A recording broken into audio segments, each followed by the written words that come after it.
It's time for the Jim and Terry Show.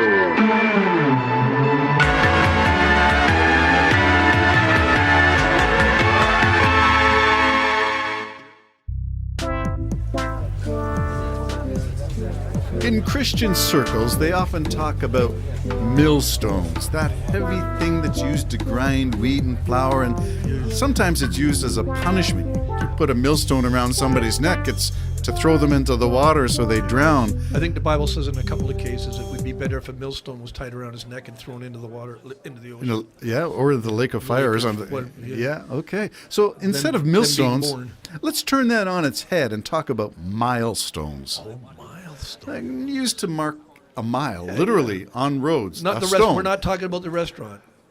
No, is there a restaurant called Milestones? Oh, it's expensive, yeah. Milestones. Milestones. I've never heard it. In Toronto? Yeah. Oh, I don't get out much. A number of them. There's one in Newmarket. There's one in Toronto. Okay, like never heard Richmond of it. Hill. Well, we're going to talk about milestones, but we're going to talk about celebrating. Celebrating. I think that's the whole thing. The whole purpose of this, and I'll read you the quote. Thinking about personal milestones, the joy of personal milestones is that they belong only to you. They're not socially or culturally derived and therefore don't come with the same social pressure to share. They can be celebrated however, whenever you want, just by yourself or with those you care about to be included in your celebration. So what personal milestones can you celebrate? I remember you sending that to me. And I don't know. There's so many little things to celebrate. You know what I mean? And just, the first day you're sitting out in the sun in spring and, and you're thinking, oh, It'll never come. No, yeah, but you got a thin little jacket on. You're going, this is absolutely wonderful and beautiful. I think I'll have a drink or something, that kind of thing to making a CD, and getting out, even though I've never officially released it yet. It's there. What about you? Well, I'm going to look on this in two ways. One is the personal, and the other is the milestone.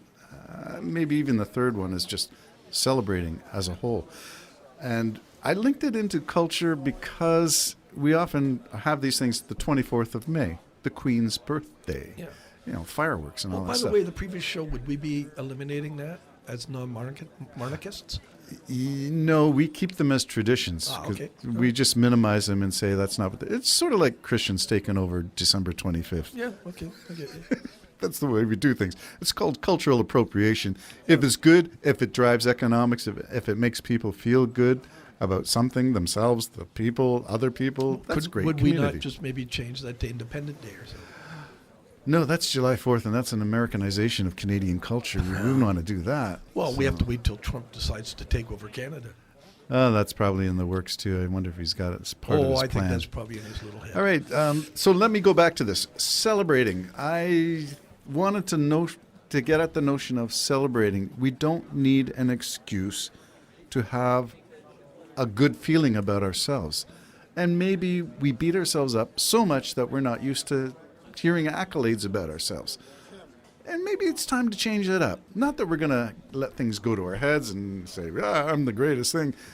But just say, that CD that I did complete. It's my first CD that I completed. Yeah. That's worth something. It is. I thought it was worth a bottle of something. Yeah. I brought you some. What did I bring? Oh, no. That's I'm kidding. I know. You're I'm saying we need a tipple of whiskey or brandy or something. I probably had a drink of something. Good. I hope you did. Yeah. I hope you did. It just kind of arrives, and then you go, oh, here we are. So your musical celebrations would be something that is a personal milestone. For me, retirement was a personal milestone. Yes. It was, to use the old Sisyphus reference, rolling the rock up the hill every day only to have it roll down overnight and getting up in the morning and rolling the whole thing up again. And that sometimes felt like the way my career was going. Yes. And so retirement, especially in the final years of my career, really did feel like the burden was lifted when I chose to retire. Yeah, me too. That's one of my milestones. I don't regret for 1 second not even a moment, not a blink of not having to go roll that rock back up the hill again. Did it take you a while to get used to No, retirement? instantaneously. What happened is with me, I had already made the arrangements on how I was going to do it. I won't bore everybody with the story again, but sold my house, sold it to my son, and all the rest of it. And with me, the last part of me working, I guess I wanted to go till 66 or something. The last part of me working, I had that goal and nothing was going to change it. It was fixed. And so by the time I did retire, I would have lived in a ditch. I'm not going back to doing what I was doing. Right. I didn't enjoy it, didn't like it. You know, I got to see some people, but it's a real time-consuming thing, work. You have to enjoy what you're doing, or Yeah. it really can grind your gears. And it does grind your gears and grind you down. So with me, that's a milestone. Yes, I don't even know the exact date. Well, the Canadian government celebrates you being ground down, and they were going to change that date to 67. So aren't you glad that I you retired know. when you did? I actually am, and I feel bad for those who have to go longer.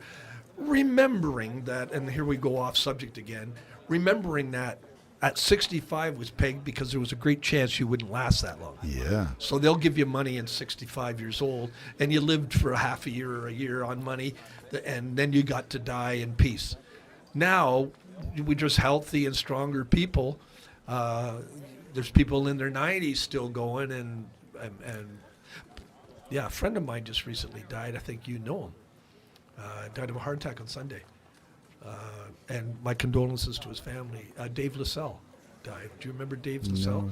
Okay, I was the best man at his wedding. Okay. So Sorry, I don't know, but yeah, again, our regrets to. yeah. And then I'll tell you off air condolences. because Dave's passed away, but there's someone else I knew that same night had a heart attack, major heart attack. My That goodness. I know. Yeah, so I'll tell you after the show. Okay. All right, go back to the show. Well, we're talking about what personal milestones we can celebrate. So a CD is an obvious one for a musician. Retirement is an obvious one if you're looking forward to it or have a plan to retire. Oh, those who don't, that's sad. I would think so. Oh, it'd be horrible. Don't know what they're going My to do. father did not want to retire, Yeah. and I don't think he really did. He was forced to stop working Yeah. because health took it from him.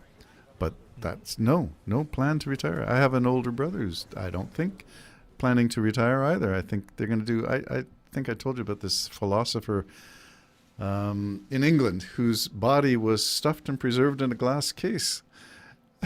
Sort of looking over the faculty that he presided over. Is that not creepy? That would be creepy, but yeah, they're going to prop him up in a glass case in his business place as the chairman of the board who never did retire. Some people are fortunate. They get to retire, and if they want, they can still tinker in that business as a consultant or Right. whatever. They're sort of semi-retired, really. You know, we have a good friend that's going to be retiring this year, I think, and again, for privacy reasons, I won't mention it online. But I think that person's getting excited about it. Oh, good. Nice to have something to look forward to. Yeah. All right, personal milestones. I would say having children was a personal milestone. Absolutely. Changed my life, changed my awareness of community, of family, of dynamics, of sacrifice, perhaps, Yep. but also of celebration, because with every birthday that came around, there was always something to celebrate. And when you had 3 boys, I had 4 boys. 4 boys, I had 3, and now my 4th. Every birthday is an opportunity to celebrate. Yep. Every phone call is an opportunity to celebrate. So the family, having children, does something that makes it easy to access these things called personal milestones. In terms of career, there might be something that you celebrated along the way. Change of a job, going from being self-employed to working for somebody to back to self-employment, taking charge of your own destiny. Maybe there's milestones along there. What about in spiritual growth and development? Would there be milestones in your growth and development? Yes, there Okay. actually is. I remember it happened a couple of times, different stages of my life, that it was a milestone for me in thinking and the way Do I you thought. celebrate that change? I celebrate it very personally, not something you go, this is the date. I can't even tell you the date. I'm the worst for it. I mean, I got 3 sons' birthdays in May. They're there. They're in May. You know, In what order do you choose? 23 is one, and I think 13 is another. So it might be 12. I don't know. I just love my boys, and it's their birthday. Thank goodness I got a daughter-in-law that'll remind me when it's coming. That's a blessing. Yeah. Very good. All right. So other things besides these personal things, we mentioned children, weddings, Yeah. milestones for good or for bad. I mean, it's this or that. Well, is divorce a milestone too? It is. It can be celebrated. It can be if it's a good thing and you're looking forward to something. It's a marker of some sort. So it is a milestone in the sense that it marks an ending of something and a transition to something else, I guess. Would there be skills that you have acquired along life's journey that you would say these are milestones? Well, I mean, one of the milestones in my life was all of a sudden I'm a professional rock and roll person heading out on the road for 3.5 months on a tour, performing in front of You people. never thought you'd be a Well, rock and sometimes roll. you said, I knew I always wanted to be. Yeah. But you did it. Here you are, you were in front of, well, sometimes 2, other times 1,000 people, and you're performing, and you're the performer. You're the entertainment. You're singing in front of people. Yep. That's why it's not so hard for me to speak in front of people now, I think. I go by that old thing that, just imagine the audience with no clothes on. And the reality of that is most of the people, if not all who you're talking to, wouldn't do what you're about to do. So there's power in that. Yeah, there's a lot But of people. yeah, are- milestone performing. You were in a band. Was that for you? All of a sudden now you're performing? No, it never really struck me as performing because it was what we would have called ministry, not being a rock and roll star. So, yeah, different kind of thing. For me, a milestone would be writing my 100th song, writing my 200th Or song. your first book? The first book. The first book. It may never get published, my friend. That'll be one worth tippling a bottle over when it happens. All right, the Jim and Terry Show, talking about you finding your personal milestones and celebrating. Celebrate it, folks. Celebrate it. Go there, has a Bye-bye.